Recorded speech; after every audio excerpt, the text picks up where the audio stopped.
అమెరికాకు చెందిన రీసెర్చ్ సంస్థ హిండెన్బర్గ్ నివేదికతో భారీగా సంపదను కోల్పోయిన పారిశ్రామిక దిగ్గజం గౌతమ్ అదానీ తిరిగి పుంజుకున్నారు. దేశవ్యాప్తంగా బిలియనీర్ల పరంగా చూస్తే గౌతమ్ అదానీ తిరిగి నెంబర్ 1 స్థానాన్ని కైవసం చేసుకున్నారు. గతేడాది జనవరిలో హిండెన్బర్గ్ సంస్థ ఆరోపణల నేపథ్యంలో అదానీ సంపద 57% ఆవిరైపోయి 4.74 లక్షల కోట్ల రూపాయలకు పడిపోయింది. దీంతో 8.08 లక్షల కోట్లతో Mukesh Ambani Hurun rich list 2023లో అగ్రస్థానంలో నిలిచారు. అయితే అదానీ తిరిగి పుంజుకున్నారు.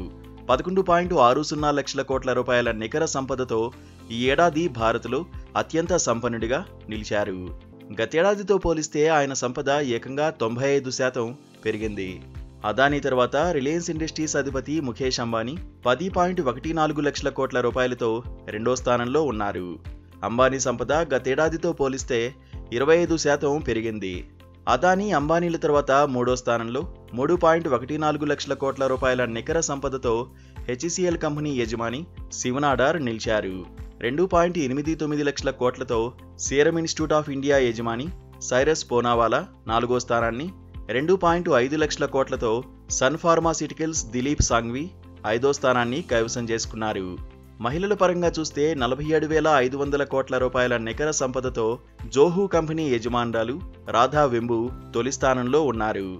20 ఏళ్ల కైవల్య ఓహ్రా 3,600 కోట్లు, 22 ఏళ్ల ఆదిత్ పాలీచా 4,300 కోట్ల రూపాయలు సంపన్నుల జాబితాలో అత్యంత పిన్న వయస్కులుగా నిలిచారు.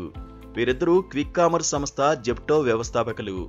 7,300 కోట్ల రూపాయల సంపదతో షారుఖ్ ఖాన్ తొలిసారిగా హురున్ రిచ్ లిస్ట్లో తన పేరు నమోదు చేసుకున్నారు.